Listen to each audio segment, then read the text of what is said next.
여러분 안녕하십니까? 화요일 아침 여수 MBC 뉴스투데이입니다. 최근 여수시가 의회와의 관계 정립을 위한 지침이라는 공문을 각 부서에 제출했습니다.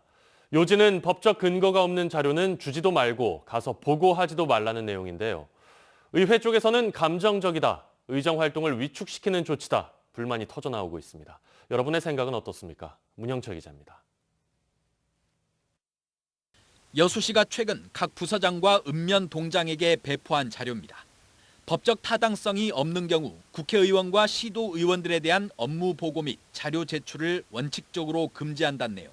업무 공백과 내부 보고 체계 혼선을 막겠다는 이유에서입니다.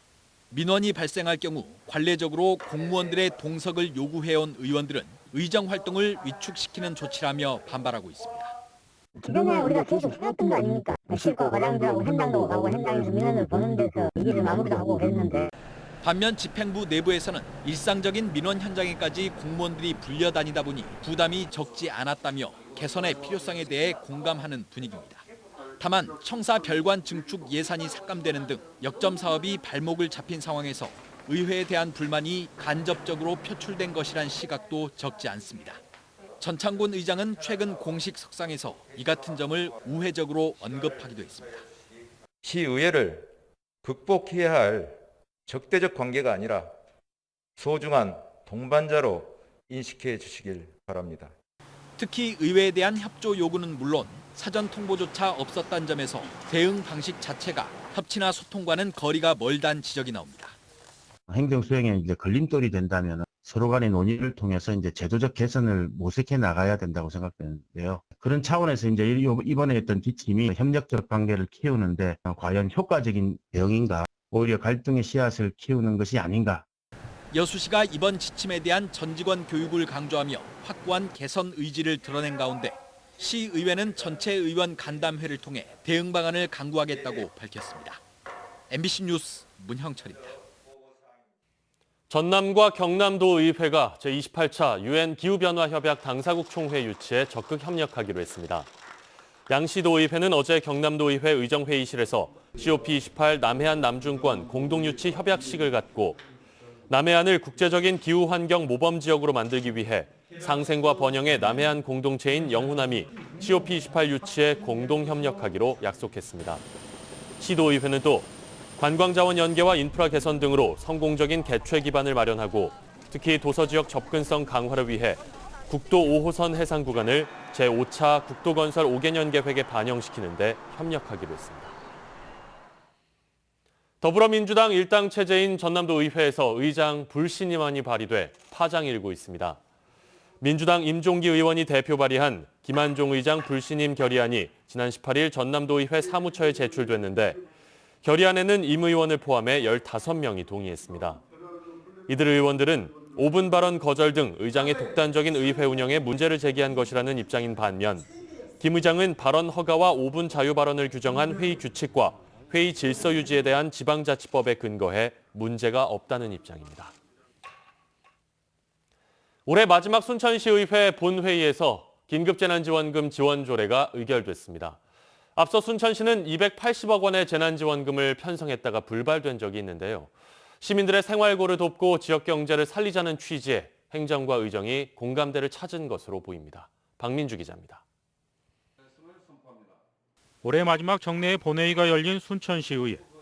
순천시의회는 순천시 집행부가 발의한 긴급재난지원금 지원 조례를 의결했습니다. 재난 발생 때 시민들의 생활 안정을 위해 재난지원금을 지원할 수 있다는 내용입니다.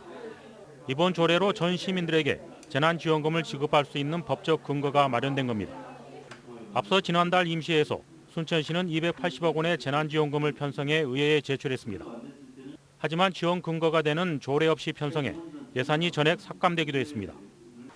순천시의회는 전시민 재난지원금에 원칙적으로 동의하고 있지만 지급 시기는 코로나19 상황이 진정되는 시점이 바람직하다는 입장입니다. 재정 여건이 된다면 10만 원 이상을 지급하는 데도 동의하고 있습니다.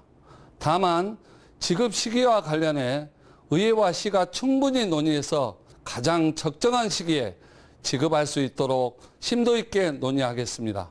순천시는 그동안 코로나19로 인한 지역경제 타격을 우려해 전시민 재난지원금 지급 의사를 밝혀왔습니다. 1인당 10만 원씩의 재난지원금을 지급하는 방안을 검토해왔는데 이번 조례로 재논의의 발판을 마련한 셈입니다. 시민들께서 어려움을 겪고 있는 만큼 하루라도 빨리 코로나19 감염병 재난 상황이 종식되어 예전의 일상으로 돌아갈 수 있기를 기대하며 시에서 할 수 있는 모든 방안을 강구해 나가겠습니다. 순천시가 시민 전체에 재난지원금을 지급하면 동북권에서는 광양시에 이어 두 번째가 됩니다. 코로나19로 사회적 거리 두기와 지역 경제의 양 측면을 모두 고려한 재난지원금 지급 여부가 재점화되고 있습니다. MBC 뉴스 박민주입니다. 전남의 코로나19 확진자가 주말 사이 500명을 넘어섰습니다.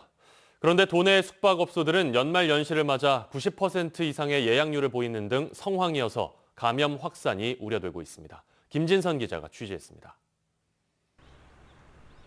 교사 2명이 코로나19 확진 판정을 받은 해남의 한 중학교. 교사들과 학생, 인근 마을 주민 등 630여 명이 진단검사를 받았습니다.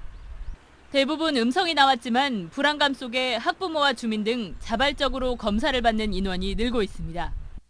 해당 학교는 이달 말까지 원격 수업을 진행하고 교직원들이 머물던 통합관사도 소독을 위해 폐쇄됐습니다.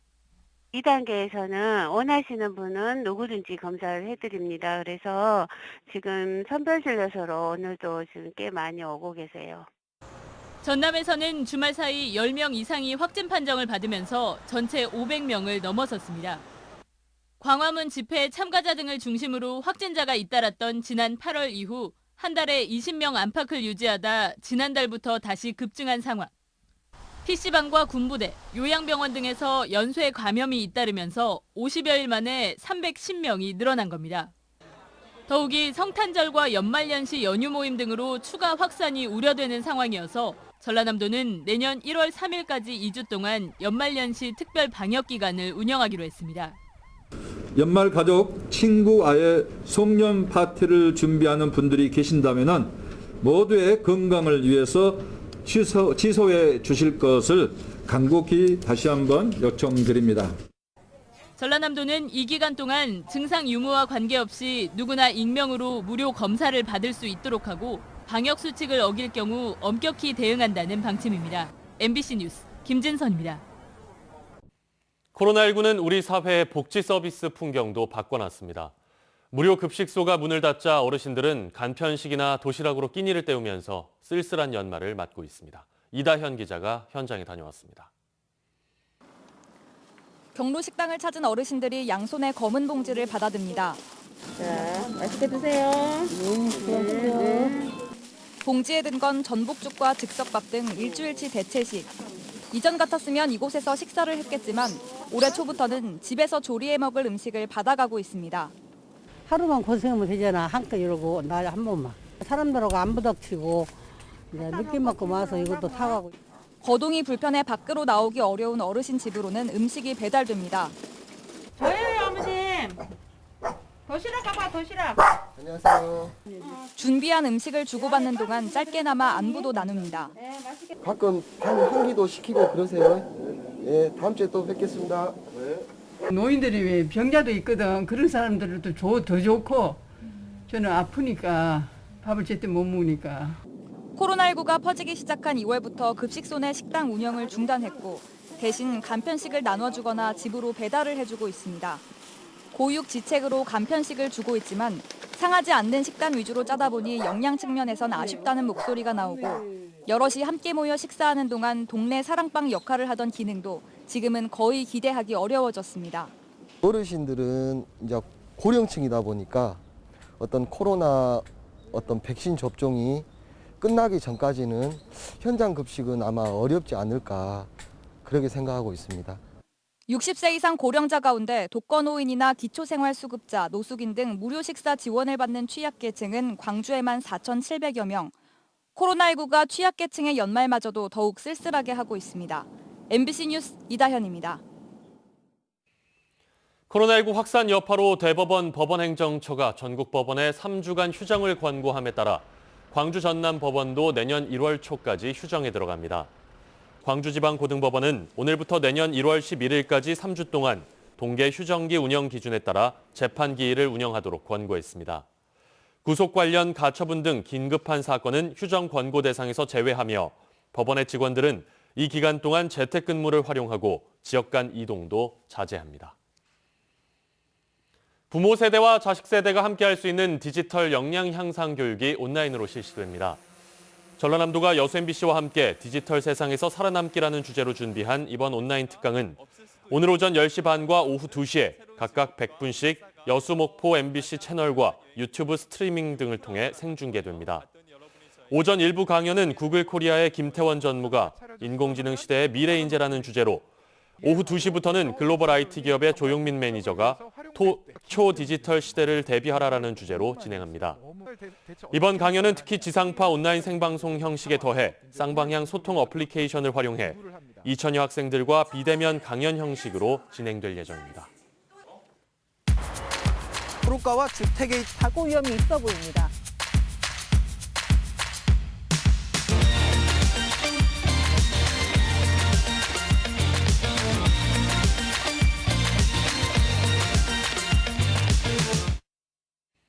관내 지역구 국회의원들이 국정감사 우수의원으로 선정됐습니다.